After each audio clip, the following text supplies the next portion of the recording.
अस्सलामुअलैकुम। अब हम स्टार्ट करेंगे एयर पैथोलॉजी, एनाटमी सारा कुछ पढ़ेंगे हम इसमें। बेसिकली ईएनटी प्लेलिस्ट स्टार्ट हो रही है, जिसमें सबसे पहले आज जो टॉपिक हम पढ़ेंगे वो एक्सटर्नल एयर।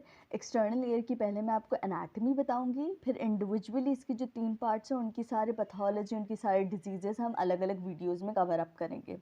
इंशाल्लाह these videos will help you all. चलिए स्टार्ट करते हैं सबसे पहले एक्सटर्नल एयर की एनाटमी से, जिसमें हमारे पास जो एक्सटर्नल एयर है वो इंक्लूड करता है पिना या ऑरिकल, उसका another name external acoustic canal, tympanic membrane. इस वीडियो में हम इन तीनों की एनाटमी पढ़ेंगे और उसके बाद अलग अलग वीडियोस में हम इन तीनों की पैथोलॉजी, इनकी डिजीज़ेस पढ़ेंगे। ऑरिकल, ये पिना की बात की जाए तो ये हमारे पास मैंने एक डायग्रामेटिक बनाया ताकि इससे हेल्प हो आप लोगों को। जो ऑरिकल होता है ये हमारे पास इलास्टिक कार्टिलेज से बना हुआ होता है। पूरा जो ऑरिकल है ये इलास्टिक कार्टिलेज से बनता है एक्सेप्ट फॉर दिस लोब्यूल, जो कि हमारे पास फैटी टिश्यू से बना हुआ होता है, फैट होता है ये। पार्ट्स की बात करते हैं तो ये outer most is helix. Helix के बिल्कुल अपोजिट साइड पे ये है हमारे पास एंटी हेलिक्स। हेलिक्स और एंटी हेलिक्स के बीच में होता है स्केफॉइड फोसा। देन उसके बाद हेलिक्स के नीचे ये ट्राइंगुलर फोसा होता है, जहाँ पे हेलिक्स स्टार्ट कहीं या एंड कहीं हो रहा होता है, that is known as crust of helix. उसके बाद ये नीचे fatty tissue is lobule. Then ये हमारे पास कैनाल जा रही होती है और उसके ऊपर जो हमारे पास होता है वो होता है ट्रैगस। ट्रैगस की ऑपोजिट साइड पे anti tragus. Now one of the most important thing is that जो क्रस्ट ऑफ हेलिक्स और ट्रैगस के बीच में पार्ट बचता है ना, that is known as इंसिज्यूरा terminalis. और ये वो जगह होती है जहाँ पे कोई कार्टिलेज नहीं होता between the crust of helix and the tragus. So this is all about the anatomy of the auricle और पिना। इम्पॉर्टेंट बात यह है कि पिना जो है ये हम डिफरेंट सर्जरीज में यूज़ कर सकते हैं एज अ ग्राफ्टिंग मटेरियल। जो कार्टिलेज फ्रॉम द ट्रैगस और कॉन्का है या फैट फ्रॉम द लोब्यूल है, ये यूज्ड होता है for the reconstructive surgery of the middle air. जबकि जो कॉन्कल कार्टिलेज है, this blue part is concha, इसका जो कार्टिलेज है it is use for the correction of depressed nasal bridge. अब नेक्स्ट बात करते हैं एक्सटर्नल एक्वेस्टिक या ऑडिटरी कैनाल की। ये कैनाल हमारे पास स्ट्रेट ट्यूब नहीं होती, बल्कि इसकी शेप कैसी होती है, एस शेप्ड होती है। इसका जो आउटर पार्ट होता है that is moving upward, backward and medially, जबकि inner part is moving downward, forward and medially. अच्छा, अगर हमें एक्सटर्नल एक्वेस्टिक कैनाल को देखना हो, क्योंकि स्ट्रेट ट्यूब तो है नहीं, तो हमें क्या करना होता है, पिना को मूव करना होता है अपवर्ड, बैकवर्ड एंड लैटरली। अब बात करते हैं जो एस शेप ट्यूब है उसका आउटर 1/3 पार्ट कार्टिलेजनस होता है, 8 मिलीमीटर का होता है, और इनर 2/3 पार्ट बोनी पार्ट होता है, 16 मिलीमीटर का होता है।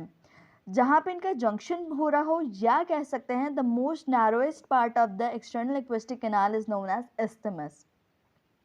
जो आउटर कार्टिलेजनस पार्ट होता है ना, इसके बारे में इंपॉर्टेंट बात क्या है, ये हमारे पास कार्टिलेजनस है, नंबर 1। नंबर 2, इसकी स्किन जो होती है वो थिक होती है। और इसमें मोस्ट इंपॉर्टेंट चीज़ क्या होती है, सेरेमिनस ग्लैंड्स होते हैं जो कि वैक्स की प्रोडक्शन करवा रहे होते हैं, और पाइलोसेबेशियस ग्लैंड्स होते हैं जो कि ऑल्सो एड इन वैक्स। इसमें दो तरह के ग्लैंड्स मिलते हैं हमें, कौन कौन से, ceruminous gland and pilosebaceous gland. जबकि इसमें दो डिप्रेशंस होती हैं that are known as fissures of Santorini. अब ये जो डिप्रेशंस है ना, इनसे क्या हो सकता है, मेस्टोइड या पैरोटिड इन्फेक्शन कान तक आ सकता है, और कान का इन्फेक्शन मेस्टोइड या पैरोटिड रीजन तक जा सकता है। तो मतलब ये to and fro movement of the infection करवा सकते हैं। बात करें अगर इनर बोनी पार्ट की, so this part is lined by thin skin. Skin जो होगी ये थिन होगी। उसके बाद जो है ये हमारे पास इसमें किसी भी किस्म के ग्लैंड्स नहीं होंगे, ना सेरेमिनस होंगे, ना पाइलोसेबेशियस होंगे, एंड मोस्ट इंपॉर्टेंटली इसमें हेयर्स भी नहीं होंगे। जबकि जो आउटर कार्टिलेजनस पार्ट होता है ना, इसमें हमारे पास हेयर्स भी मिल रहे होते हैं, और इसी वजह से जो फ्रंकिलोसिस, फ्रंकल्स का जो बॉइल्स जो होते हैं वो हमारे पास आउटर कार्टिलेजनस पार्ट में होते हैं। ठीक है। अब इनर बोनी पार्ट का एक इंपॉर्टेंट पॉइंट जो है वो ये है कि इसमें हमारे पास फोरामेन ऑफ हुश्का होता है, जहाँ से to and fro movement of the parotid infection हो सकती है। So this is all about external acoustic canal. अब हम बात करते हैं third part of the external ear की, दैट इज टिम्पैनिक मेम्ब्रेन, जिसे हम ईयर ड्रम या ड्रम हेड भी कहते हैं। बेसिकली जो टिम्पैनिक मेम्ब्रेन है ना, ये एक्सटर्नल एक्वेस्टिक कैनाल और मिडिल ईयर को सेपरेट कर रही होती है। इसके दो पार्ट्स होते हैं, that purplish part is known as pars flaccida और बाकी जो ऑरेंज से पूरा बना हुआ है that is pars tensa. Pars tensa जो होता है पैरिफ्री पे थिकेंड हो जाता है और क्या बनाता है एन्युलस टिम्पैनिकस। ठीक है, अब एक और बात यहाँ पर मैं आपको बताऊँ कि जो हम टिम्पैनिक मेम्ब्रेन है उसे डिवाइड करते हैं to the 4 quadrants. Blue pen से जो लिखे हुए anterior superior quadrant, anterior inferior quadrant, posterior superior quadrant and posterior inferior quadrant. इसके अलावा हमारे पास ये एंटीरियर मैल्युलर फोल्ड होता है and this is posterior malleolar fold, this is umbo, this is handle of malleus और ये ऊपर जाके थिकेंड हो जाता है that is known as lateral process of malleus और ये हमारे पास किस साइड पर होता है एंटीरियर मैल्युलर फोल्ड की तरफ होता है। अब इम्पॉर्टेंट बात क्या थी इनको क्वाड्रेंट्स में डिवाइड करने की कि हमें कोन ऑफ लाइट मिल रही होती है that is present in the anterior inferior quadrant. So ये इंपॉर्टेंट बात है कि कोन ऑफ लाइट हमें कहाँ मिलती है, एंटीरियर इंफीरियर क्वाड्रेंट में मिल रही होती है। उसके बाद जो पार्स फ्लैसिडा है it is also known as Shrapnell's membrane and this is all about tympanic membrane, इसकी स्ट्रक्चर से रिलेटेड यही है। लेयर्स ऑफ टिम्पैनिक मेम्ब्रेन की बात की जाए so we have outer epithelial layer जो कि कंटिन्यूस होती है with the skin of meatus, मतलब जो एक्सटर्नल एक्वेस्टिक कैनाल है। Inner mucosal layer which is continuous with the mucosa of the middle layer, जबकि जो मिडिल फाइब्रस लेयर है that includes handle of malleus this part और ये हमारे पास 3 तरह के फाइबर से बनी हुई होती है, radial, circular and parabolic. So this is all about anatomy of the external air. अब बात करते हैं नर्व सप्लाई की।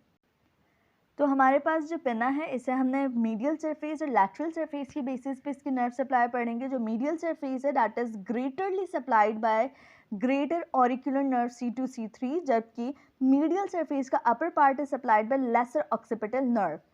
लैटरल सरफेस की बात की जाए तो इसकी सप्लाई कैसी होती है, जो मेजर सप्लाई है that is from the auricular temporal nerve V3। उसके अलावा जो हमारे पास कॉन्कल रीजन है उसे 2 नर्व्स और सप्लाई कर रही होती है, एक फेशियल नर्व और दूसरी auricular branch of vagus nerve, जिसे कौन सी नर्व कहते हैं, अर्नोल्ड्स नर्व। सो क्या है, मीडियल सरफेस पे upper part lateral occipital nerve और remaining greater auricular nerve. Lateral surface पे major supplies from the auricular temporal nerve of the V3, जबकि जो कॉन्कल रीजन है that is supplied by the facial nerve and the vagus nerve. External auditory canal की बात की जाए तो इसमें 2 हैं कि इंटीरियर वॉल और जो रूफ है वो सप्लाई होती है from the auricular temporal nerve, जबकि पोस्टीरियर वॉल और floor is supplied by the auricular branch of the vagus nerve and the facial nerve. Facial nerve के सेंसरी फाइबर्स होते हैं। टिम्पैनिक मेम्ब्रेन की बात की जाए तो lateral surface and medial surface इसमें डिवीजन है इसकी। लैटरल सरफेस में एंटीरियर हाफ करती है from the auricular temporal nerve और posterior half from the auricular branch of the vagus nerve.